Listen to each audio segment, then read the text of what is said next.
Welcome to Samba Samba. Enjoy the video. You begin by selecting the right Bertolli, extra virgin for raw use and classic or light for cooking. Measure roughly 1 tablespoon per person and add it to your pan or bowl now. Once added, swirl to coat surfaces immediately. This prevents sticking and promotes even browning. Make sure your pan is at medium heat, about 325–350 degrees F, so the oil warms gently without smoking. You're already cooking. This sets flavor and texture. You now add aromatics like garlic or onions to the warmed Bertolli. Let them sizzle 30 to 60 seconds until fragrant so flavors infuse the oil.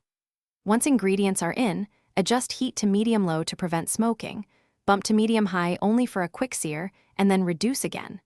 Use the oil to deglaze the pan with a splash of stock or wine. Whisk to create an emulsion that binds sauces. This step builds depth and a glossy finish to your dish. You finish by tasting and adding a small drizzle of extra virgin Bertolli for brightness. A teaspoon goes a long way to lift flavors. Plate immediately so heat preserves texture, and sprinkle salt or acid to balance. When done, cool the oil container and store it sealed in a cool, dark spot to protect flavor. If the oil begins to smoke while cooking, lower the heat, remove the pan briefly, or add a neutral oil to dilute. This prevents bitterness and preserves your dish. Thanks for watching. Consider subscribing if we helped you.